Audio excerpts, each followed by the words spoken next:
பாடம் வந்து வட்டம், இரண்டாவது பாடம் வந்து தெரிதல், சரியா? மூன்றாவது பாடம் வந்து முழு எண்களில் கணித செய்கைகள், சரியா? அந்த 3 பாடங்கள் முடிச்சாச்சு, சரியா? திரும்ப திரும்ப பார்த்து கொள்ளணும். அப்படி யாருக்காவது சிக்கல்கள் இருக்குமா இருந்தா ஆல்ரெடி என்ற லிங்க் இருக்குது.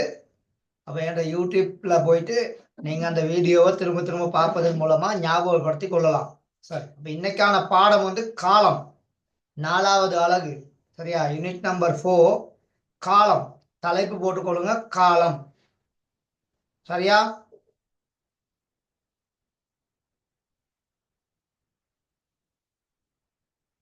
மகன், மகள், ஓகேவா?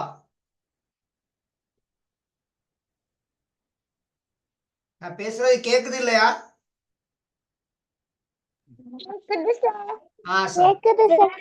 ஓகே. சரி, சரி, ஓகே. அப்ப இன்றைக்கு தான் ஆல்ரெடி பாடங்கள் முடிஞ்சு. அப்ப அந்த பாடங்களோட இதை நீங்க பார்க்கலும் மயன், சரியா? மயன் மகளான்னு தெரியல, புது ஆள், சரியா? நீங்க ஆல்ரெடி என் யூடியூப் லிங்க் உங்களுக்கு தாரேன். அப்ப அதுல அந்த பாடங்களோட வீடியோஸ் போட்டிருக்கேன். தரம் 6ன்னு அடிச்சிங்கன்னு சொன்னா பார்க்கலும். அப்புறம் கிரேட் 6ன்னு சொல்லி இருக்கும் முதல்ல. அப்ப அதுல நீங்க அந்த வீடியோவை தேடி போய் பார்க்கலாம். சரி, அப்ப அந்த பழைய பாடங்களோட இதுகளை பார்த்துக்கொள்ள முடியும். சரி, அப்ப இன்றைக்கான தலைப்பு வந்து காலம், சரியா? புதிதாக வருகை தந்திருப்பீங்களா இருந்தா உங்களை வருக வருக வேணா வரவேற்பதில் மகிழ்ச்சி அடைகிறேன். சார்,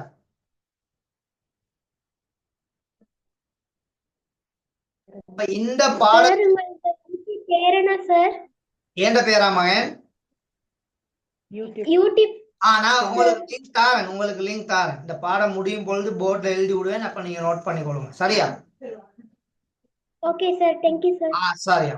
இப்பாடத்தை கற்பதன் மூலம் நீங்கள் நேரத்தை 24 மணித்தியால கடிகாரத்தும் 12 மணித்தியால கடிகாரங்களில் வாசிப்பதற்கும், இப்பாடத்தை கற்பதன் மூலம் நீங்கள் நேரத்தை 24 மணித்தியால 12 மணித்தியால கடிகாரங்களில் வாசிப்பதற்கும், திகதியை நியம வடிவத்தில் எழுதுவதற்கும், காலத்தை அளக்கும் அலகுகளை அறிந்து கொள்வதற்கும், காலத்தை அளக்கும் அலகுகளுக்கு இடையிலான தொடர்பை அறிந்து கொள்வதற்கும், குறித்த ஒரு வேலைக்கு எடுக்கும் காலத்தை காண்பதற்கும் தேவையான ஆற்றல்களை பெறுவீர்கள் அப்படின்னு எதிர்பார்க்கப்படுகின்றது. அப்ப இந்த பாடம் முடியும் பொழுது இதுக்கான தகமைகள், சரியா, இதுக்கான ஆற்றல்கள் உங்களுக்கு வரும் அப்படிங்கிற நான் நம்புறேன். அதுக்கான எனது சார்பான எல்லா உதவிகளும் ஆலோசனைகளும் வழிகாட்டலும் உங்களுக்கு வழங்கப்படும். சரி, இப்ப நாங்க விஷயத்துக்கு போகலாம். இந்த பாடத்தின் மூலமாக நாங்க பார்க்க போற தலைப்புகள் என்னன்னு சொல்லி பார்த்துக்கிட்டீங்கன்னா, முதலாவது தலைப்பு காலம், இரண்டாவது தலைப்பு காலம் அளவிட பயன்படுத்தும் உபகரணங்கள், அடுத்தது கடிகாரம், நேரத்தை 12 மணித்தியால கடிகாரத்தில் வாசித்தல், நேரத்தை 24 மணித்தியால கடிகாரத்தில் வாசித்தல், நியம முறையில் திகதியை எழுதுதல், நேரத்தை அளக்கும் அலகுகளுக்கு இடையிலான தொடர்பு, எடுத்த காலத்தை காணல். சரியா? அப்ப இந்த பாடம் வந்து 2 வகுப்புகளுக்கு நகரும். அப்ப இன்றைய தினம் இதுல ஒரு சில தலைப்புகளை இன்னைக்கு நாங்க பார்ப்போம். அதுல மிகுதியாகிற தலைப்புகளை அடுத்த கிளாஸ்ல பார்ப்போம். அப்ப 2 நாள்ல இந்த பாடத்தை முடிக்கலாம். சரியா? சரி, நான் பேசுறது எல்லாருக்கும் கிளியரா கேக்குது தானே?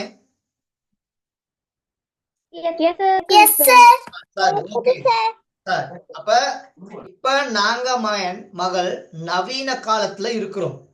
ஆதி காலத்துல வந்து ஒரு காலத்தை அளவிடுறதுன்னு சொன்னா சூரியனை வைத்து தான் அளவிடுவாங்க கூடுதலாக.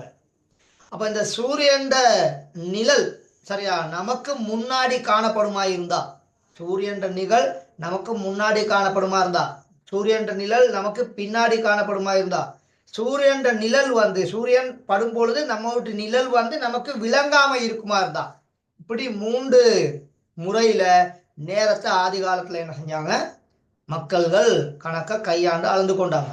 அப்படி இல்லாட்டி விடிய காலையில சேவல் கூவும் பொழுது, சரியா, விடிஞ்சிருச்சு வேலைக்கு போகணும் அப்படிங்கிற ஒரு நேரம் இதுகளும் காணப்படுச்சு. இப்ப நாங்க நவீன காலத்துல இருக்கிறோம். அப்ப நவீன காலத்துல நாங்க நேரத்தை அளப்பதற்காக, காலத்தை அளப்பதற்காக, சரியா, நிறைய முறைகளை இன்னைக்குள்ள நாங்க கையாளுறோம். சரியா? அப்ப அதுல ஒன்று சரியா? எலாம், அதாவது கடிகாரத்துல எலாம வச்சு கொள்றது, அப்படி ஒரு கைத்தொலைபேசியில எலாம வச்சு கொள்றது.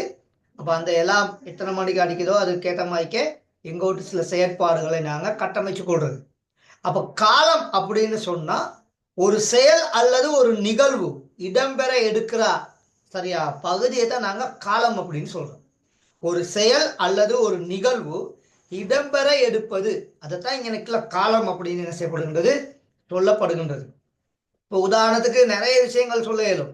ஒரு மாணவன் படிக்கிறதுக்கு எடுக்கிற அந்த நேரத்தின் அளவு, அதே மாதிரிக்கே ஒரு கிரிக்கெட் போட்டி நடைபெறும் பொழுது அந்த கிரிக்கெட் போட்டி முடிவுரைக்கு எடுக்கக்கூடிய அந்த காலப்பகுதி, அடுத்து கண்டியிலிருந்து கொழும்புக்கு ஒரு பேருந்து செல்லணுமா இருந்தா அதுக்கு எடுக்கக்கூடிய ஒரு காலப்பகுதி, ஒரு விண்வெளிக்கு அனுப்பப்படுகின்ற ஒரு விண்கலம் சரியா விண்வெளியில போயிட்டு இறங்குறதுக்கு அப்படி விண்வெளியில இருந்து பூமிக்கு வர்றதுக்கு எடுக்கக்கூடிய அந்த பகுதி, இவ்வாறான நிகழ்வுகளுக்கு எங்களுக்கு சொல்ல முடியும் காலம் அப்படின்னு சொல்லி. சரியா? ஒரு மொட்டு ஒன்று ஒரு மரத்துல வந்து அந்த மொட்டு வந்து விரிவடைந்து அது பூவாக மாறி பிறகு அந்த பூ தேவையான காலப்பகுதியில அது அழுகி விதையா வித்த காயாக வந்து பிறகு பழமா மாறி வித்தாக காலப்பகுதியில இப்படி நிறைய விஷயங்களை எங்களுக்கு சொல்ல முடியும். ஒரு மனிதன் இந்த பூமியில பிறந்து வாழ்ந்து இறக்கும் தருவாய்க்குள்ள அந்த பகுதி, இப்படி நிறைய நிகழ்வுகளை எங்களுக்கு என்ன சில இணைக்கல எடுத்து காட்டலாம். அப்ப காலம் என்பது ஒரு செயல் அல்லது நிகழ்வு இடம்பெற எடுப்பதை தான் நாங்க என்னன்னு சொல்லுவோம், காலம் அப்படின்னு சொல்லுவோம். இப்ப இது சக்சஸ் ஆன்லைன் ஊடாக இந்த வகுப்புல நீங்க இணைஞ்சிருக்கீங்க. அப்ப இந்த வகுப்பு ஆரம்பித்து முடிவடைகிற அந்த பகுதியை இங்க எங்களுக்கு சொல்ல முடியும் ஒரு காலம் அப்படின்னு சொல்லி. ஓகேவா? தெளிவா எல்லாருக்கும்? நோட் பண்ணி கொள்ளணும். சரியா? நோட் பண்ணி கொள்ளணும். புதிதாக வந்திருக்க மகள் சரியா மேலதிகமா டைம் உங்களுக்கு தந்தா உங்களுக்கு படிக்கிறதுக்கான காலம் குறையும். அதனால நான் ஒருக்கா ரெண்டு தரக்கா விளங்கப்படுத்தும் பொழுதே நீங்க என்ன செஞ்சு கொள்ளணும், நோட் பண்ணி கொள்ளணும். சரி, அப்ப முதலாவது காலம் அப்படின்னா உங்களுக்கு விளங்கி இருக்கும். சரியா? நிறைய செயற்பாடுகள் இந்த காலத்தை அமைவாக கொண்டு தான் நடக்குது. அதனால விளங்கி கொள்ளுங்க. அப்ப உதாரணத்துக்கு நம்ம நாட்டுல பாராளுமன்றம் இருக்குது. பாராளுமன்றம்ங்கிறது வந்து 225 சரியா பாராளுமன்ற உறுப்பினர்களை வைத்துக்கொண்டு நடக்கிறது.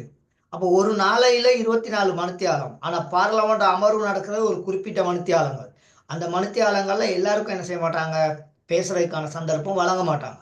அப்போ ஒவ்வொருத்தருக்கும் ஒவ்வொரு நாள் அங்க ஒதுக்கப்பட்டிருக்கும். அதுல இத்தனை நிமிடங்கள் அப்படின்னு சொல்லி அங்க காட்டப்பட்டிருக்கும். அப்ப இப்படி நிறைய உதாரணங்கள் எங்களுக்கு என்ன செய்யலாம் இன்னைக்குல முன் வைக்கலாம். உதாரணத்துக்கு மழை பெய்யுது. அப்ப எந்த 24 மணித்தியாலமும் மழை பெய்யுற சந்தர்ப்பங்கள் இருக்குது, இல்லைன்னு சொல்ல வரல. ஆனாலும் ஒரு 5 நிமிடங்கள் 10 நிமிடங்கள் ஒரு அரை மணித்தியாலம் மழை பெய்யுற சந்தங்களும் காணப்படுகிறது. அப்ப இப்படி நிறைய செயற்பாடுகளை எங்களுக்கு என்ன செய்ய முடியும், சொல்ல முடியும் இந்த இடத்துல. ஆகவே ஒரு செயல் அல்லது ஒரு நிகழ்வு இடம்பெற எடுப்பது காலம் அப்படின்னு நாங்க சொல்லுவோம். அப்ப நான் உங்களுக்கு 2 உதாரணம் காட்டியிருக்கிறேன். மேலதிகமா இன்னொரு 3 உதாரணத்தை நீங்க எழுதி கொள்ளணும். உங்களுக்கு விருப்பமான 3 உதாரணங்களை நீங்க என்ன செய்து கொள்ளலாம், எழுதி கொள்ளலாம். உதாரணத்துக்கு நாங்க 3 வேளை உணவு அருந்துற வழக்கம் உண்டு மனிதர்களுக்கு. அப்ப காலையில உணவு அருந்துறது, அதே மாதிரிக்கே மத்தியானம், அதே மாதிரிக்கே இரவு. அப்ப இந்த டைம்ல ஒருத்தருக்கு எடுத்த கைக்கு ஒரு உணவை சாப்பிட்டு முடிக்க இயலாது நிச்சயமாக. ஏன்னா அந்த அளவுக்கு யானை மாய்க்கே இல்லை. சரியா? ஆகவே மனிதர்கள் அப்படின்னு சொல்லும் பொழுது சாதாரணமாக ஒரு 15 நிமிடங்கள் சரி போகும் ஒரு உணவை சாப்பிட்டு முடிக்கிறது. அப்ப அந்த மாதிரி ஒரு செயல் நடக்கிற சந்தர்ப்பத்தை தான் இங்க நினைக்கல நாங்க சொல்றது காலம் அப்படின்னு சொல்லி.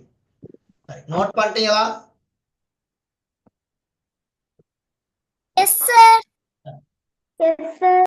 அப்ப காலம்ங்கிறதுல யாருக்காவது சந்தேகம் இருக்கா? இல்லதானே? இப்ப காலத்தை அளவிடுறதுக்காக வேண்டி நாங்க சில பொருட்களை பயன்படுத்துறோம். அப்ப காலத்தை அளவிடுறதுக்காக வேண்டி இந்த நவீன யுகத்துல பயன்படுத்தப்படுகின்ற 2 உபகரணங்கள், ஒன்று வந்து கடிகாரம், இன்னொன்று வந்து நாட்காட்டி. சரியா? அப்ப உங்களுக்கு தெரியும் கடிகாரத்துல நிறைய வகைகள் உண்டு. அதே மாதிரிக்கே நாட்காட்டிலையும் நிறைய வகைகள் உண்டு. சரியா? அப்ப நாட்காட்டில டேபிளுக்கு வழங்குற டேபிள் மேல வைக்கிற நாட்காட்டி இருக்குது. அதே மாதிரிக்கே சுவர்ல கொழுவுற நாட்காட்டி இருக்குது. சரியா? அடுத்தது தொலைபேசியில உள்ள நாட்காட்டி இருக்குது. அடுத்து கடிகாரங்கள்ல உள்ள நாட்காட்டி இருக்குது. இப்படி வெவ்வேறு விதமாக நாட்காட்டிகள் காணப்படுகின்றது. சரியா? அப்ப சில மனிதர்கள் டயரியாகவும் நாட்காட்டியை பயன்படுத்துகின்றாங்க. சரியா? அப்ப நாட்காட்டி அப்படின்னு சொல்லும் பொழுது கலண்டர். சரியா? ஆங்கிலத்துல கேலண்டர் அப்படின்னு சொல்லுவோம். அப்ப இது ரெண்டும் எல்லாருக்கும் பரிச்சயமானது. அப்ப காலத்தை அளவிட பயன்படுத்தும் உபகரணங்களாக கடிகாரத்தையும் நாட்காட்டியும் நாங்க குறிப்பிடலாம். ஓகேவா? சார். Okay sir. இது ரெண்டும் காணாம யாரும் இருக்கீங்களா? இதுவரைக்கும் பயன்படுத்தாம காணாம யாரும் இருக்கீங்களா? கடிகாரம் எங்களுக்கு தெரியாது, நாட்காட்டினா எங்களுக்கு தெரியாது. அப்படி யாராவது? இல்ல சார். Okay sir. எல்லாரும் மைக்க கொஞ்சம் ஆன் பண்ணி பேசணும்.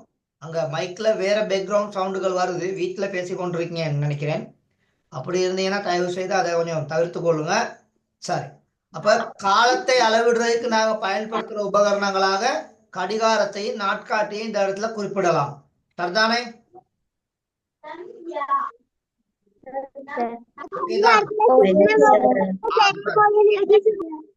Okay sir. யாருடைய மைக் ஒன்ல டிசோனிக்னு தான் நினைக்கிறேன். டிசோனிக்.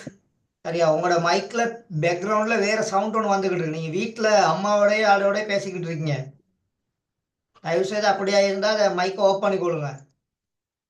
சார், இப்ப இந்த கடிகாரத்தை பார்த்தீங்கன்னா உங்களுக்கு விளங்கி கொள்ளலாம். இப்படி இரண்டு வகையான கடிகாரங்கள், இரண்டு வகையான எண்கள் பயன்படுத்தப்பட்ட கடிகாரங்கள் பயன்படுத்துவது வழக்கம். சரியா? இப்ப இந்த கடிகாரங்கள் கூடுதலா நீங்க பார்த்திருப்பீங்க. ஒன்று சரி புதா. இப்ப நான் இன்னைக்குல சொல்ல வாரது இதுல உள்ள பயன்படுத்தப்பட்டிருக்கிற எண்கள். இந்த எண்கள் தான் இன்னைக்குல முக்கியமானது. முதலாவது கடிகாரத்துல பயன்படுத்தப்பட்டிருக்கிற எண்கள் வந்து இந்து அராபிய எண்கள். என்ன எண்கள்?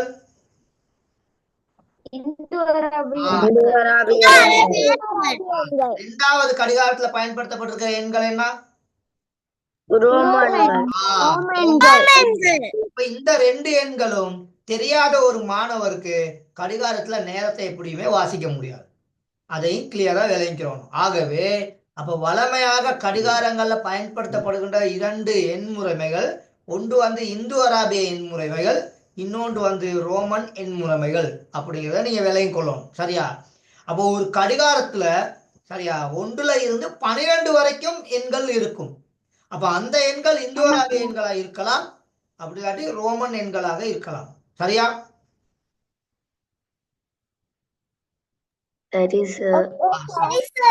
இந்த படம் ரெண்டு நோட் பண்ணணுமா? இந்த படம் ரெண்டையும் நோட் பண்ண வேணுமா? இல்ல சார். இல்ல சார். ஓகே. சரி. அப்ப அதுகள் ஞாபகத்துல வச்சுக்கொள்ளணும். அப்ப இதுல இந்து அராபிய இலக்கங்களா இருந்தா எல்லாத்துக்குமே வளமையான இலக்கங்கள், இல்ல வளமையான எண்கள். அதனால எங்களுக்கு ஈஸியா சொல்லிடுவோம். 1 2 3 அப்படின்னு சொல்லி 12 வரைக்கும். ஆனா ரோமன் எண்கள் அப்படின்னு சொல்லும் பொழுது கொஞ்சம் பேருக்கு குழப்பம் வரும். பரத், ஆர்கே பரத், உங்களோட லைன்ல ஓப் பண்ணிட்டு அங்க வீட்டுல கதைக்கணும். சரி. அப்ப இந்த ரோமன் எண்கள் அப்படின்னு சொல்லும் பொழுது மட்டும் கொஞ்சம் குழப்பம் இருக்கும்.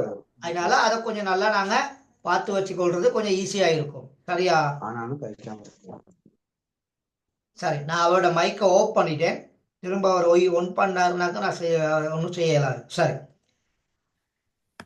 இப்ப நாங்க அடுத்த தலைப்புக்கு போறோம். சரியா? நேரத்தை 12 மணித்தியால கடிகாரத்தில் வாசித்தல். போட்டுக்கொள்ளுங்க. நேரத்தை 12 மணித்தியால கடிகாரத்தில் வாசித்தல். ஸ்ருபிகா, சரியா மகள்? Okay sir. நேரத்தை 12 மணித்தியால கடிகாரத்தில் வாசித்தல். சரி, தலைப்பு போட்டீங்களா? ஆமா சார். சரி, ஓகே. சரி, இப்ப நேரத்தை நாங்க ஒரு கடிகாரத்துல இருந்து வாசிக்கணும் அப்படின்னா இங்க சில இயல்புகள், பண்புகள் பயன்படுத்தப்படும். அப்ப இதுல முதலாவது எங்களுக்கு தேவையானது இந்த எண்கள். அப்ப எண்கள் ஆல்ரெடி எல்லாத்துக்கும் உங்களுக்கு தெரியும். 1ல இருந்து இதுல 12 வரைக்கும் எண்கள் இடப்பட்டிருக்குது அப்படின்னு ஆமா உங்களுக்கு சார். தெரியும். அதுல யாருக்காவது சந்தேகம் இருக்கா? இந்த கடிகாரத்துல 1ல இல்ல. இருந்து 12 ஆமா வரைக்கும் சார். எண்கள் இடப்ப- நோ சார். இல்ல சார். சரி. No sir. இல்ல. ஓகே. இல்ல சார். இப்ப இந்த கடிகாரத்துல இருந்து இந்த 12 மணித்தால கடிகாரத்துல இருந்து நாங்க நேரத்தை வாசிக்கணுமாண்டா முதலாவது எங்களுக்கு எண்கள் தேவை. அப்ப எண்கள்ல எங்களுக்கு சிக்கல் இல்லை. இரண்டாவது அந்த கடிகாரத்துல 3 முள் காணப்படுகின்றது. எத்தனை முள் காணப்படுகின்றது?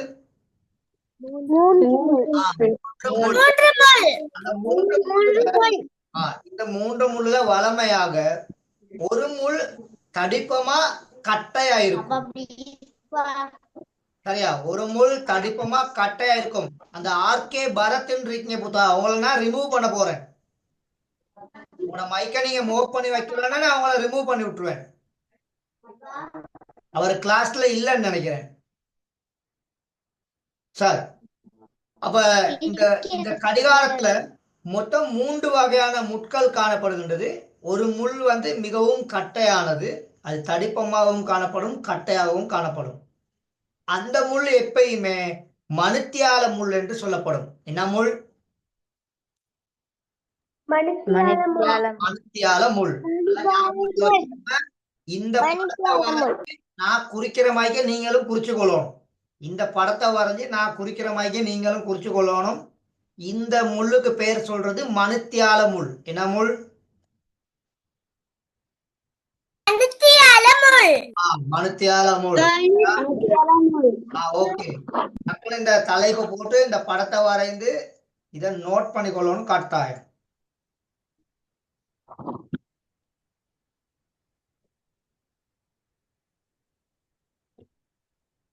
இதுல யாருக்காவது சந்தேகம் இருக்கா? இந்த முள்ளுக்கு பெயர் சொல்றது இல்ல சார். சரி. அடுத்து இந்த முள்ளை விட கொஞ்சம் மெல்லிசாகவும் கொஞ்சம் நீளமானதாகவும் காணப்படுற முள் ஒன்று இருக்குது. அந்த முள்ளுக்கு பெயர் வெரி குட், நிமிட முள் அப்படின்னு சொல்லுவோம். என்ன முள்ளுன்னு சொல்லுவோம்? நிமிட முள். அப்போ ஆல்ரெடி நீங்க தரம் 5ல எல்லாம் படிச்சிருப்பீங்க. அப்ப அதனால இங்க நிறைய சிக்கல்கள் இருக்காது அப்படின்னு சொல்லி நினைக்கிறேன். எதுக்கும் இந்த படத்தை வரைஞ்சி நாங்க நோட் பண்ணி கொள்வோம். அப்போ உங்களுக்கு கொஞ்சம் கொஞ்சம் ஈஸியா இருக்கும். சரி, இந்த முள்ளுக்கு சொல்றது நிமிட முள் அப்படின்னு சொல்லுவோம். இப்ப இங்க 2 வகையான முட்கள் முடிஞ்சிருச்சு. இன்னும் ஒரு வகையான முள் இருக்குது. அந்த முள்ளுல சரியா அந்த சுத்தக்கூடிய சுழற்சி அச்சுல இருந்து இந்த சுத்தக்கூடிய இந்த இடத்துல இருந்து 2 பக்கமும் அதுல காணப்படும். அதிகமாக சிவப்பு கலர்ல தான் காணப்படுறது அந்த முள். சரியா? கடிகாரங்கள்ல கூடுதலாக சிவப்பு கலர்ல தான் வச்சிருப்பாங்க. இந்த முள்ளுக்கு என்ன பேர் சொல்றது? செக்கன் முள் அப்படின்னு சொல்லுவோம். சரி மகன், மகள், இப்ப எல்லாருக்கும் கிளியரா இந்த 3 முள்ளுகளை இனம் கண்டு கொள்ள முடியும் தானே? சரி, ஓகே. அப்ப இத கொஞ்சம் இந்த படத்தை கொஞ்சம் வரைஞ்சு இத கொஞ்சம் குயிக்கா குறிச்சு கொள்ளுங்க பாப்போம். சரி, அப்போ ஒரு கடிகாரத்தை பார்த்த உடனே இப்படி 3 வகையான முள் காணப்படும் அப்படிங்கறத நாங்க பெஸ்ட்ல விளங்கி கொள்ளணும். அப்ப மிகவும் கட்டையான முள் மணித்தியால முள். சரியா?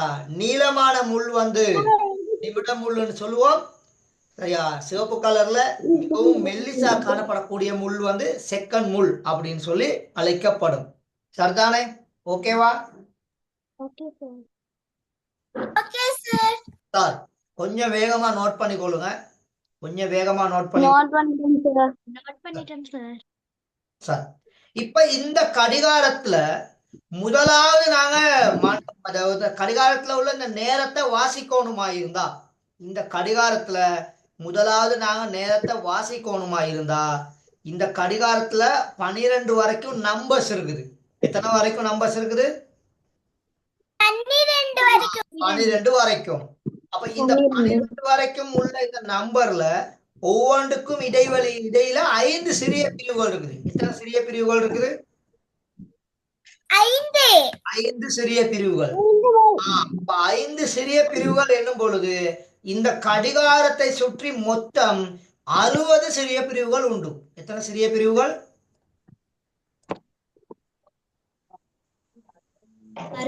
60 பிரிவுகள். 60 சின்ன சின்ன கோடு இருக்குதா இல்ல? சரியா பாத்தீங்கன்னா விளங்கும். அப்ப செகண்ட் முள் அப்படி சுத்துனா 60 செகண்ட் அப்படின்னு எடுத்துக்கிறோம். அதே மாதிரிக்கே நிமிடம் முள் சுத்துனா 60 நிமிடம் அப்படின்னு எடுத்துக்கொள்ளணும். மணித்தியால முள் சுத்துனுச்சுன்னா 12 மணித்தியாலம். இது 12 மணித்தியால கடிகாரம் என்பதால 12 மணித்தியாலம் அப்படின்னு சொல்லுவோம். அப்ப இந்த இடத்துல எங்களுக்கு ஸ்பெஷலா செகண்ட் முள்ளும் நிமிட முள்ளும் தான் எங்களுக்கு இங்க முக்கியமானது. நல்லா விளங்கிக்கிறோங்க. அப்ப நிமிட முள் ஒரு தடவை இப்படியே இங்க சுத்துனுச்சுன்னு சொன்னாக்க 60 நிமிடங்கள். இப்படியே புல் ரவுண்ட் வந்துச்சுன்னா நிமிடமுள் 60 நிமிடம். செகண்ட் முள் இந்த இடத்துல 12 கிட்ட இருந்து ஆரம்பிச்சு இந்த 12 கிட்ட இருந்து இப்படி ஆரம்பித்து அதே 12 கிட்ட வந்து இப்படி முடிவடையுமா இருந்தா செகண்ட் முள் ஒரு தடவை சுத்துமா இருந்தா 1 செகண்ட், 2 தடவை சுத்துமா இருந்தா 2 செகண்ட், 3 தடவை சுத்துமா இருந்தா 3 செகண்ட். செகண்ட் முள். நிமிட முள் அப்படியே ஃபுல்லா ஒரு தடவை வருவாரா இருந்தா 60 நிமிடங்கள். அப்ப முதல் வேகமா சுத்துறது வந்து இங்க செகண்ட் முள் தான் வேகமா சுத்தும். நிமிட முள் வந்து அந்த செகண்ட் முள் சுத்தத்தான் நிமிட முள் நகருவார். நிமிட முள் 60 தடவைக்கு ஒருக்கா சுத்துனாத்தான் அந்த மணித்தியால முள் ஒரு நம்பர்ல இருந்து இன்னொரு நம்பருக்கு மாறும். நல்லா விளங்கி கொள்ளுங்க. அப்ப இங்கனைக்குல செகண்ட் முள் சரியா நல்லா விளங்கிக்கிறோம். நிறைய தடவை சுத்த போகுது. ஆனா நிமிட முள் 60 தடவைகள் தான் சுத்துவார். மணித்தியால முள் 12 தடவைகள் தான் சுத்தும். அப்ப மணித்தியால முள் வந்து 12 தடவைகள். ஏன்னா இது 12 மணித்தியால கடிகாரம். அப்ப இது நல்லா கிளியரா விளங்கிக்கிறோம். அப்ப இங்க கூடுதலாக சுழற்சி அடைய போறது வந்து செகண்ட் முள் தான். அப்ப செகண்ட் முள் வந்து 60 செகண்ட்கள் வரும். அதே நேரத்துல நிமிட முள் வந்து 60 நிமிடங்கள். மணித்தியால முள் வந்து 12 மணித்தியாலங்கள். அப்ப இப்ப இந்த கடிகாரத்துல உள்ள நேரத்தை நாங்க வாசிக்கும் பொழுது முதலாவது மணித்தியாலத்தை தான் கண்டுபிடிக்கும். அப்புறம் நிமிடம், அதுக்கடுத்து தான் செகண்ட். அப்ப இப்ப இதுல இந்த மணித்தியால முள் எந்த 2 எண்களுக்கு இடையில காணப்படுது?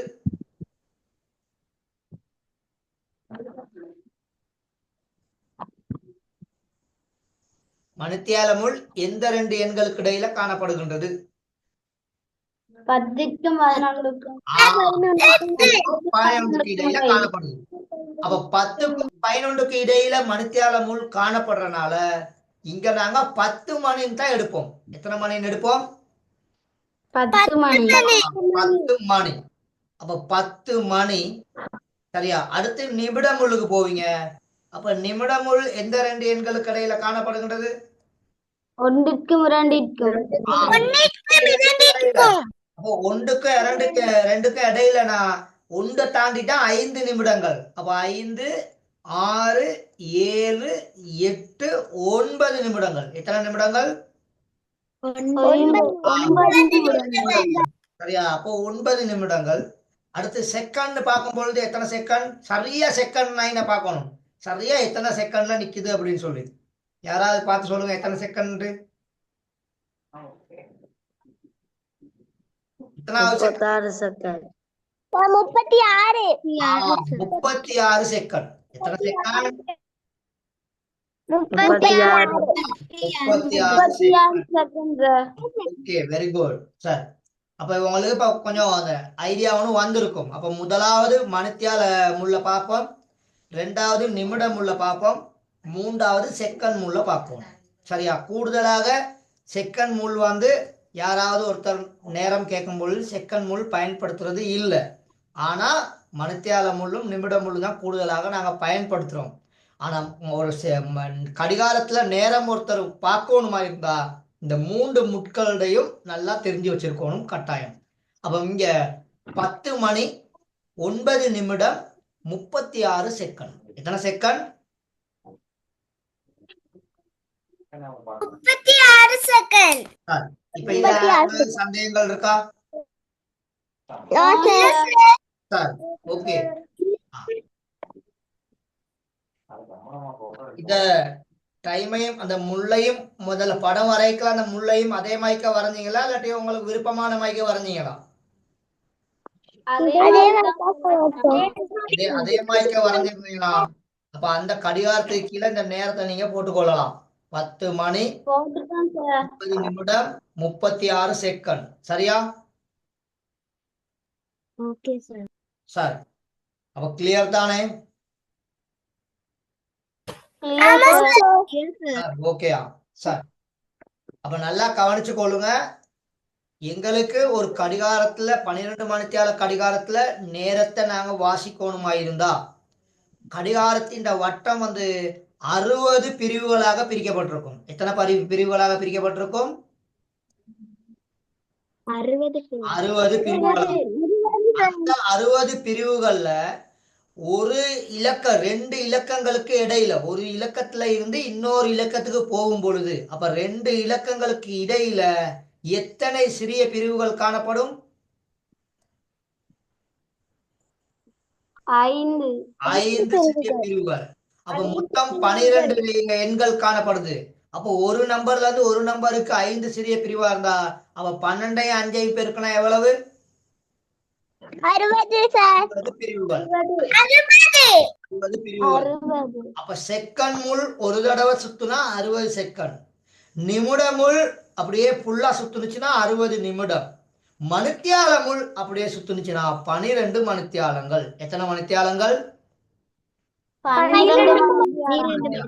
சரி, அப்ப ஓகே தானே? ஓகே சார் இந்த இதுகள் உங்களோட புக்ல இருக்குது. இது தேவையா இருந்தா நீங்க புத்தகத்துல இருந்து பார்த்து நோட் பண்ணி கொள்ளுங்க. சரி, இப்ப நாங்க அந்த நேரத்தை எப்படி வாசிக்கணும் அப்படின்னு உங்களுக்கு சொல்லிட்டேன். நேரத்தை இப்ப எப்படி வாசிக்கணும் அப்படின்னு நாங்க பார்த்தாச்சு. ஒரு மணித்தியாலத்தில் நிமிடமுள்ளானது ஒரு முழு சுற்றை சுற்றும். சரியா? ஒரு மணித்தியாலத்துல நிமிடமுள்ளானது ஒரு முழு சுற்றை சுற்றணுமா இருந்தா ஒரு மணித்தியாலம் வரணுமா இருந்தா நிமிடமுள் 60 நிமிடங்கள் சுத்தணும். எத்தனை நிமிடங்கள் சுத்தணும்? 60 அப்ப 12ல இருந்து மணித்தியாலமுள் 1க்கு நகரணுமா இருந்தா 12ல இருந்து 1க்கு நகரணுமா இருந்தா நிமிடமுள் 60 தடவைகள் சுத்தி இருக்கணும். எத்தனை தடவைகள் சுத்தி இருக்கணும்? 60 தடவைகள் 60 நிமிடங்கள் சரியா?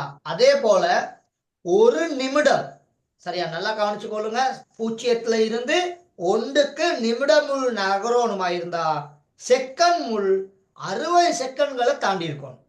சரியா? 60 செகண்ட்கள் தாண்டினா தான் நிமிடமுள் 1க்கு நகரும். அப்புறம் 2வது நிமிடத்துக்கு நகரணுமா இருந்தா திரும்ப 60 செகண்ட் போகணும். அப்படி செகண்ட் முள் 60 செகண்ட்கள் வரைக்கில தான் நிமிடமுள் ஒரு பிரிவுக்கு நகரும். அது கிளியரா விளங்கிக்கிறோம். சரியா? ஒரு பிரிவுக்கு நகரும். அப்பதான் இப்படி இதுதான் எங்களோட கடிகாரம் அப்படின்னு நாங்க வச்சுக்குவோம். இந்த கடிகாரத்துல இந்த இடத்துல 12 இருக்குது, இங்கனக்குல 1 இருக்குது. அப்ப இதுல இப்படி 5 சிறிய பிரிவுகள் இருக்குதுமா. இப்படி 5 சிறிய பிரிவுகள் இருக்குது. இந்த இடத்துல இருந்து இங்க அடுத்ததுக்கு நகரணுமா இருந்தா செகண்ட் முள் கட்டாயம் 60 செகண்ட்கள் தாண்டணும். எத்தனை செகண்ட்கள் தாண்டணும்? 60 செகண்ட்கள் 60 செகண்ட்கள் தாண்ட வேண்டும். அப்ப இந்த 2 தொடர்பும் மிக முக்கியமானது. இந்த 2 தொடர்பும் மிக முக்கியமானது. சரியா? இதை கொஞ்சம் குயிக்கா நோட் பண்ணிக்கொள்ளுங்க. இப்ப இந்த லிங்க் கட் ஆகும். ஜாயின் பண்ணிக்கொள்ளணும். இப்ப இந்த லிங்க் கட் ஆகும், ஜாயின் பண்ணிக்கொள்ளணும். ஓகே சார் எல்லாரும் நோட் பண்ணீங்களா? டைம் வேணுமா?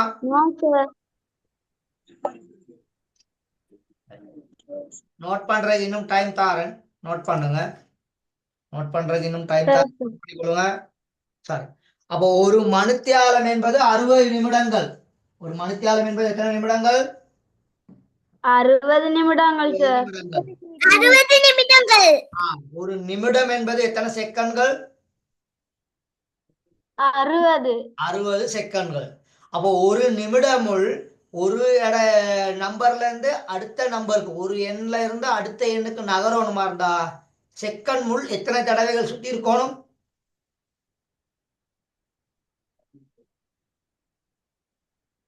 ஃபுல்லா ஒரு ரவுண்ட் வந்தா அது எத்தனை செகண்ட்? 60 செகண்ட். 60 செகண்ட். அப்ப செகண்ட் முள் 60 செகண்ட்களை தாண்டினா தான் நிமிட முள் நகரும். ஓகேவா? ஓகே சார் சரியா? சரி, இதை நோட் பண்ணிட்டீங்களா? நோட் பண்ணிட்டோம் சார். சரி ஓகே. இப்போ என்ற லிங்க் கட் ஆகும். உடனே அந்த லிங்கை கிளிக் பண்ணி மறுக நீங்க ஜாயின் பண்ணி கொள்ளலாம். சரி ஓகே. இப்போ அந்த நேரத்தை வாசிக்கிறதுக்கு அந்த 3 முள் மிகவும் முக்கியமானது. முதல்ல நான் உங்களுக்கு சொல்லி தந்தேன். நேரத்தை வாசிக்கணுமா இருந்தா மணித்தியால முள், அதே மாதிரிக்கு நிமிட முள், அதே போல செகண்ட் முள். இந்த 3 முட்களும் எங்களுக்கு மிக முக்கியமானது. அந்த முள்ளின் முனை பகுதியை தான் நாங்க கூடுதலாக பாவிக்கணும். சரியா? அப்ப நேரத்தை நாங்க வாசிக்கணுமா இருந்தா ஒரு 12 மணித்தியால கடிகாரத்துல நேரத்தை வாசிக்கணுமா இருந்தா முதலாவது மணித்தியால முள், இரண்டாவது நிமிட முள், மூன்றாவது செகண்ட் முள். இந்த 3 முட்களோட முனைய நாங்க அவதானிக்கணும். ஓகேவா?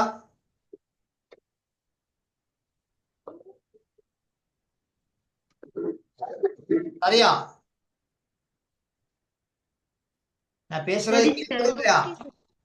சரி சார். சரி ஓகே. நேரத்தை வாசிக்கும் போது மணியை வாசிப்பது மணிமுள்ளின் முனை அக்கணத்தில் கடந்துள்ள இலக்கத்தினால் ஆகும். நல்லா கவனிச்சுக்கொள்ளுங்க. நேரத்தை வாசிக்கும் போது மணியை வாசிப்பது மணித்தியாலத்தை வாசிக்கணுமா இருந்தா மணிமுள்ளின் முனை அக்கணத்தில் கடந்துள்ள இலக்கத்தினால். அவ 10 கடந்திருந்தா 10 மணி, 11 கடந்திருந்தா 11 மணி, 12 கடந்து இருந்துச்சுன்னு சொன்னா 12 மணி, 1 கடந்திருந்தா 1 மணி, 2 கடந்திருந்தா 2 மணி. அப்படி நல்லா விளங்கிக்கிறோம். சரியா? அப்ப அந்த கணத்துல எந்த எண்ணெய் கடந்து இருக்குதோ அதுதான் அங்க மணித்தியாலமாக கொள்ளப்படும். சரியா? சரி சார். ஓகேவா? நான் முதல்ல ஒரு மணித்தியாலம் நாங்க வாசிச்சோம். அப்ப அங்க மணித்தியால முள் 10 கடந்துருந்துச்சு. அதனால தான் அன்னைக்குல 10 மணின்னு போட்டேன்.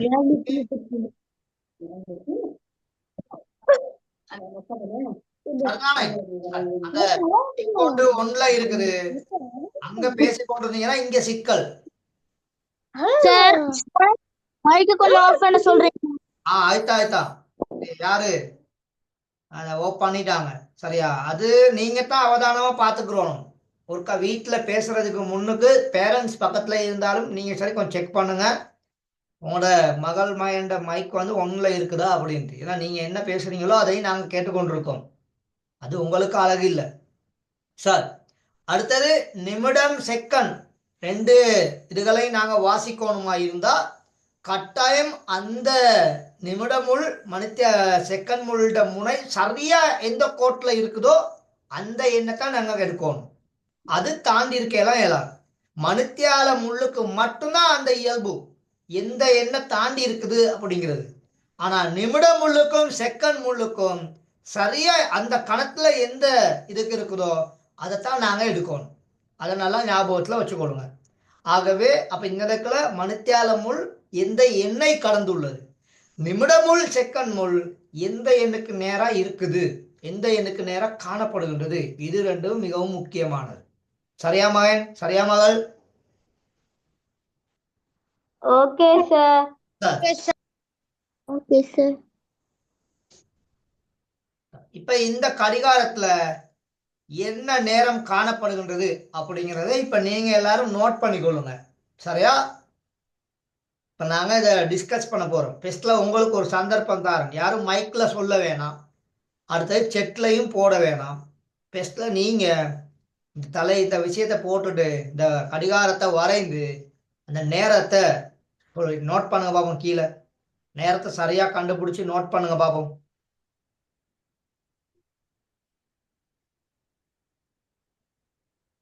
நோட் பண்ணிட்டீங்களா? No sir.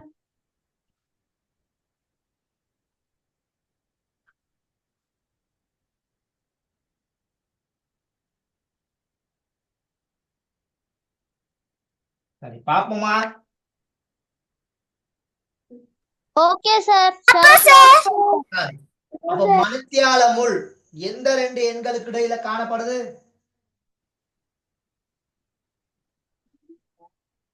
சார் 10க்கும் 11க்கும் நடுவுல சார். 10க்கும் 11க்கும் நடுவுல. அப்ப மணித்தியால முள் 10 கடந்து இருக்குதா 11 கடந்து இருக்குதா? 10 10 எத்தனை மணி? 10 மணி 10 மணி நிமிடமுள் எத்தனையில காணப்படுது? 5லனா 5 தர 5 அப்ப எவ்வளவு? 25 நிமிடம். 25 நிமிடம். அடுத்தது செகண்ட் முள் எத்தனையில காணப்படுது? 13 சார் 13 செகண்ட். எத்தனை செகண்ட்? 13 செகண்ட். சரியா பாருங்க, நல்லா 13 செகண்ட்ல காணப்படுகின்றது. ஆகவே இந்த கடிகாரத்தின் மணி 10 மணி 25 நிமிடம் 13 செகண்ட். ஓகேவா? சரி sir sir, okay sir note பண்ணிக்கோங்க. சார்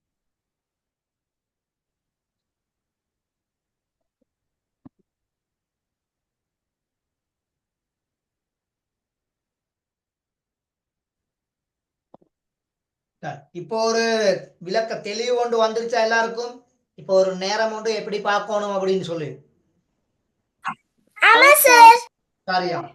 சரி, ஆல்ரெடி எல்லாத்துக்கும் தெரியும். வெள்ளனைக்கே எல்லாருக்கும் நேரம் பார்க்கறதுக்கு தெரிஞ்சிருப்பீங்க. இருந்தாலும் இன்னும் கொஞ்சம் தெளிவுபடுத்தி கொண்டீங்கன்னா எதிர்வரும் வகுப்புகள்ல உங்களுக்கு சிறந்த ஒரு ஆற்றலை பெற்றுக்கொள்ள முடியும். சரி, இன்னொன்று பார்ப்போம். சரி, இப்ப இந்த கடிகாரம், இப்ப நாங்க பார்த்த கடிகாரம் தான் இது.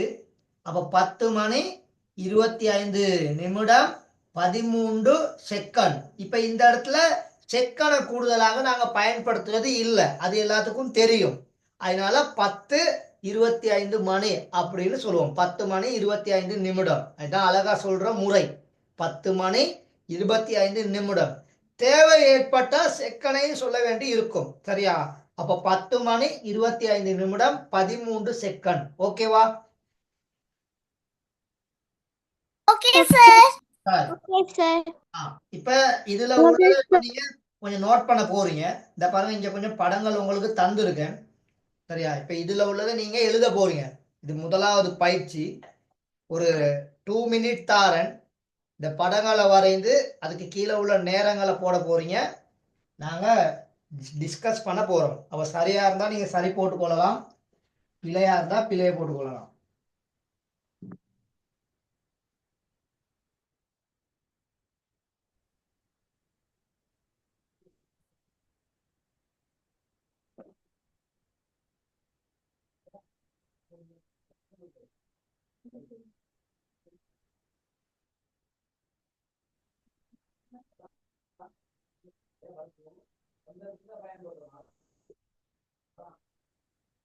அந்த மைக் கொண்டு ஒண்ணுல இருக்குது, அந்த மைக்கை ஆஃப் பண்ணி கொள்ளுங்க தயவு செய்து.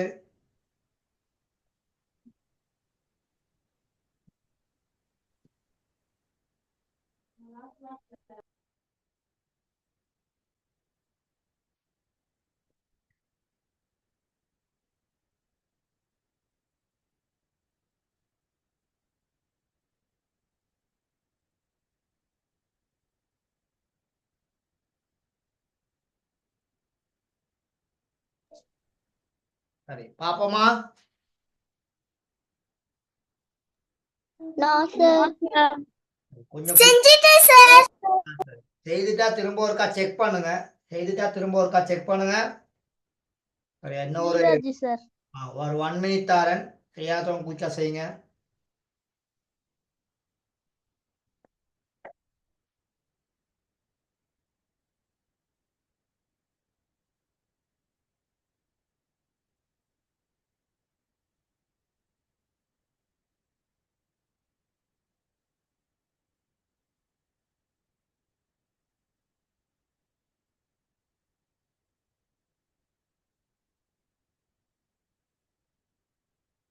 சரியா? சரி சார் சார், அப்ப முதலாவது கடிகாரத்துல மணித்தியாலமுள் ஒன்றுங்கிற எண்ணை தாண்டி இருக்குது. அதனால 1 மணி. எத்தனை மணி? 1 மணி. ஒன்றை தாண்டி இருக்கனால 1 மணி. நிமிடம் எத்தனையில காணப்படுது? 16 நிமிடம். 16 ஓகேவா?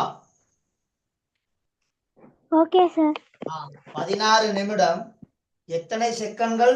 59 செகண்டா?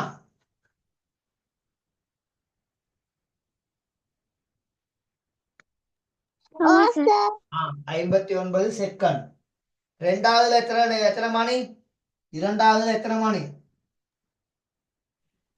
5 மணி சார் நல்லா பாருங்க, இரண்டாவதுல எத்தனை மணின்னு சொல்லி.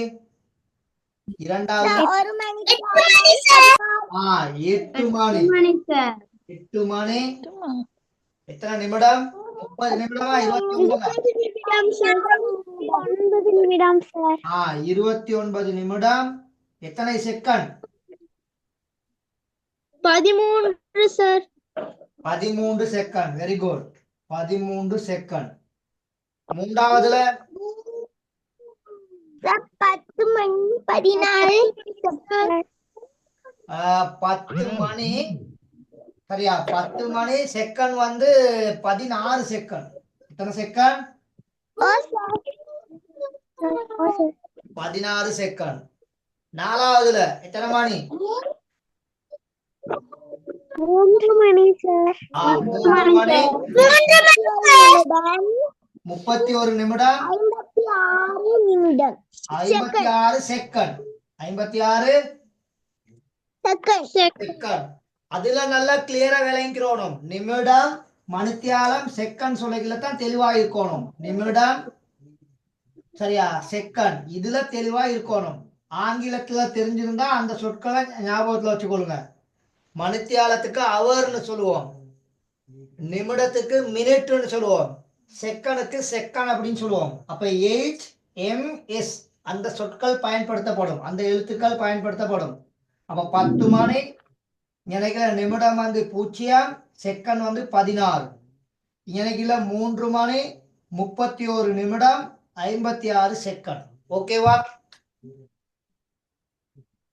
ஓகே சார் அப்ப அந்த செகண்ட்ல மட்டும்தான் கொஞ்சம் பேருக்கு குழப்பம் இருக்கும்னு நினைக்கிறேன். அப்ப அதை கொஞ்சம் கிளியரா பார்த்து கொள்ளணும். சரிதானே?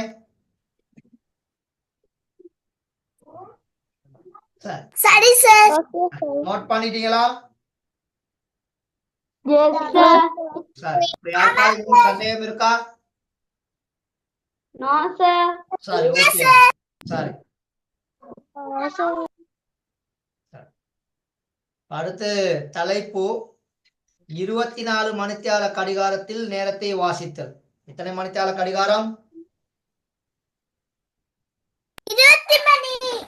24 மணித்தியால கடிகாரத்தில் 24 மணித்தியாலம். சரி, 24 மணித்தியால கடிகாரத்தில் நேரத்தை வாசித்தல். ஓகே.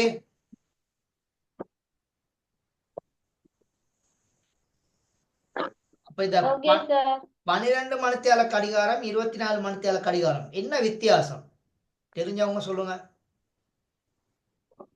12 மணித்தியால கடிகாரத்துல இந்து அராபியன், 24 மணித்தியால ரோமன் சார்.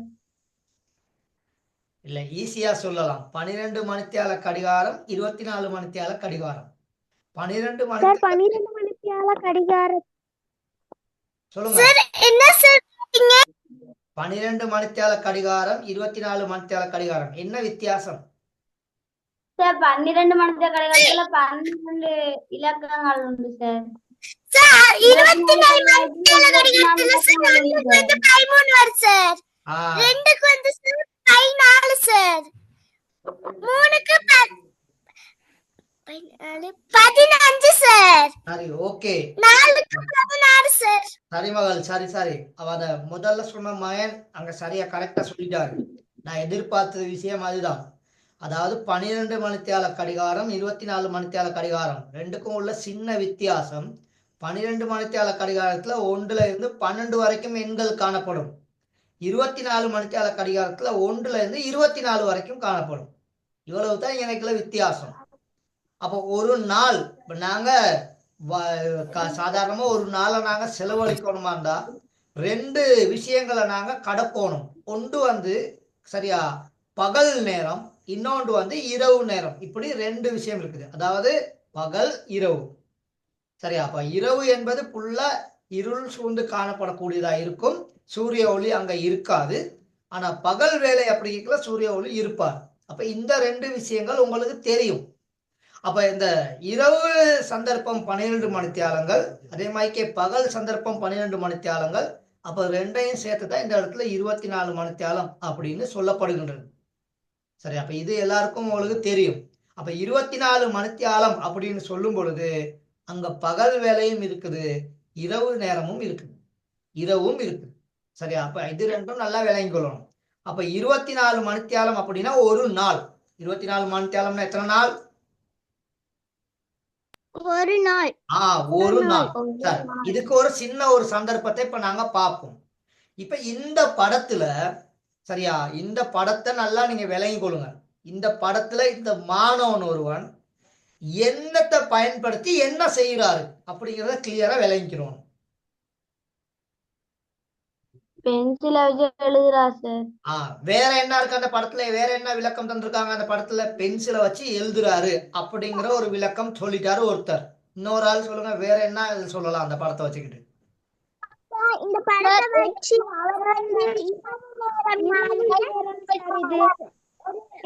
லைட் வச்சு எழுதுறார். Very good. அவரு லைட்டை வைத்து கொண்டு தான், லைட் வெளிச்சத்துல தான் அவர் படிக்கிறார். சரி, அப்ப முதல்ல சொன்னாரு படிக்கிறாரு அப்படின்னு சொன்னாரு. இப்போ ஒருத்தர் அதை கொஞ்சம் தெளிவுபடுத்தி சொல்லிட்டாரு, லைட் வெளிச்சத்துல படிக்கிறாரு அப்படின்னு சொல்லி. அப்ப லைட் வெளிச்சத்துல இங்க படிக்கிறாரா இருந்தா இது காலை நேரமா இரவு நேரமா? இரவு நேரம் சார். இரவு நேரம். யாருக்காவது சந்தேகம் இருக்கா? No sir. சார், வேற யாரோ என்னை கூப்பிட்டுக்கிட்டு இருந்தீங்க சேர்ன்ட்டு சொல்லுங்க புத்தா. சார் அதுல 7 மணின்னு போட்டிருக்கு தானே, அப்ப அது இரவு நேரம் லைட்டா பார்த்து படிக்கிறார் சார்.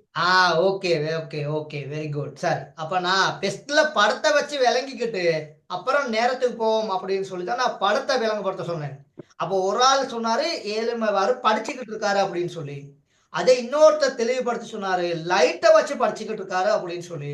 இப்ப 3வது ஒரு மகள் சொல்லிட்டீங்க, அவர் இரவு 7 மணிக்கு படிச்சுக்கிட்டு இருக்காரு அப்படின்னு சொல்லி. அப்ப இந்த படத்தை வைத்துக்கொண்டு நாங்க ஈஸியா புரிஞ்சுக்கிட்டோம், இவர் லைட்டை போட்டு படிச்சுட்டு இருக்கனால இது இரவு 7 மணி அப்படின்னு சொல்லி. எத்தனை மணி? இரவு 7 மணி. இப்ப அந்த அளவுக்கு லைட் இல்லாம இருந்திருந்தா நீங்க என்ன செஞ்சிருப்பீங்க? காலை 7 மணின்னு சொல்லியிருப்பீங்க. அப்ப ரெண்டுக்கும் வித்தியாசம் விளங்குது தானே? இரண்டுக்கும் வித்தியாசம் விளங்குது தானே? சார், இப்ப பாருங்க. இப்ப இங்க 2 படங்கள் உங்களுக்கு தந்திருக்கேன். முதலாவது படம், 2வது படம். இப்ப நாங்க 2வது படத்தை தான் இன்னைக்குல பேசணும். இப்ப முதலாவது படத்தை, இந்த படத்தை பார்க்கும் பொழுது நீங்க இது எந்த சந்தர்ப்பத்தை எடுப்பீங்க? பாடசாலை மாணவர்கள் பாடசாலை மாணவர்கள் என்ன செய்யறாங்க?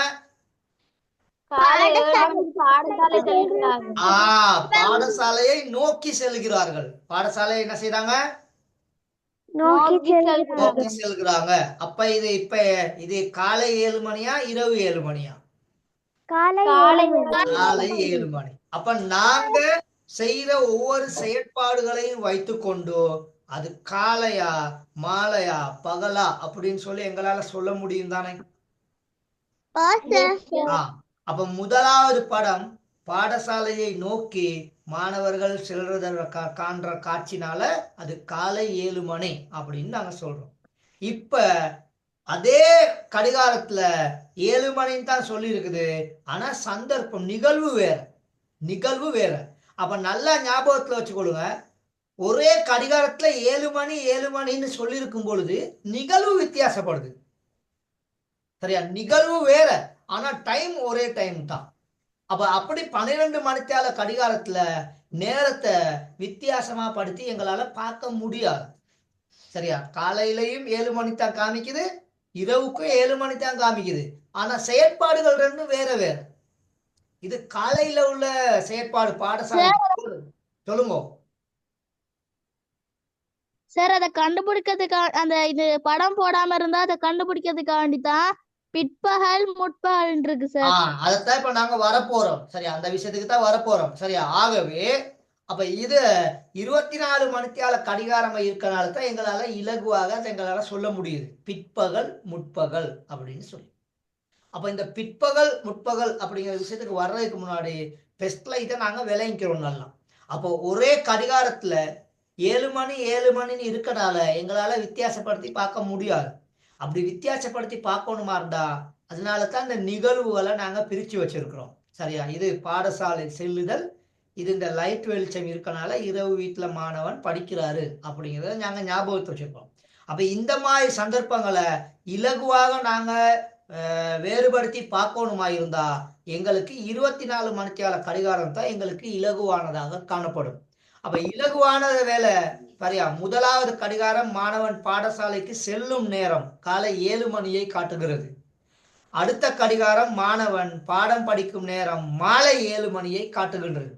அப்ப இந்த 2 சந்தர்ப்பத்தையும் நாங்க வேறு பிரிச்சு அறியணுமா இருந்தா 24 மணித்தியால கடிகாரத்தை பயன்படுத்துவது எங்களுக்கு இலகுவானது. ஓகேவா?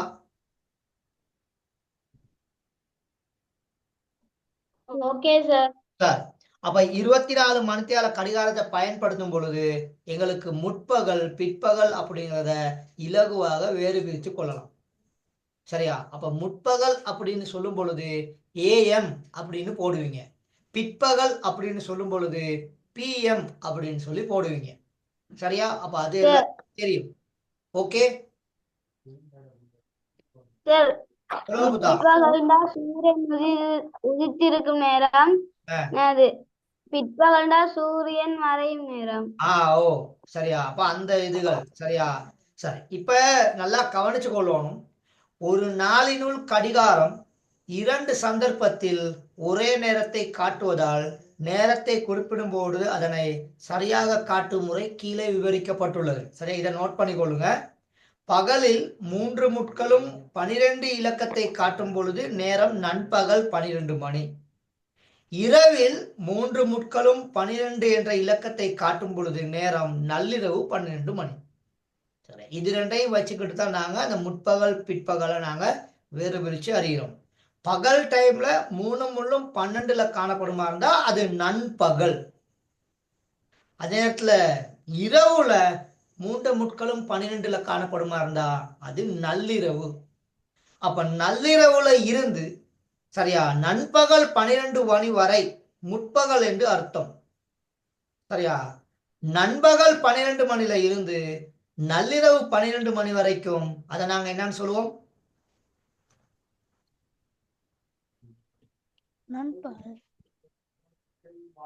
முற்பகல் பிற்பகல். அப்ப நல்லா கவனிச்சுக்கிறோம். நள்ளிரவு 12 மணில இருந்து நண்பகல் 12 வரைக்கும் முற்பகல், 11:59 வரைக்கும். 12 நண்பகல் 12 மணில இருந்து நள்ளிரவு 12 மணி வரைக்கும் பிற்பகல் அப்படின்னு தான் வளமையாக கொள்றது. சரி, அப்ப பகல் 12 மணில இருந்து இரவு 12 மணி வரைக்கும் பிற்பகல், இரவு 12 மணில இருந்து பகல் 12 மணி வரைக்கும் முற்பகல் அப்படிங்கிறத நீங்க கிளியரா விளங்கிக்கிறோம். ஓகேவா? Okay sir. இத நோட் பண்ணிக்கொள்ளுங்க. இத நோட் பண்ணிக்கொள்ளுங்க குயிக்கா. இத நோட் பண்ணிட்டீங்களா? Yes sir. சரி, ஓகே. சரி, இதுக்கு தொடர்ச்சியாக உள்ள விஷயங்களை அடுத்த கிளாஸ்ல நாங்க பார்க்கலாம். சரியா, இப்ப இன்னைக்கு இந்த தலைப்புகள் போதும் அப்படின்னு நினைக்கிறேன். இந்த 24 மணித்தியால கடிகாரம் அடுத்த கிளாஸ்ல இருந்து தொடரும்.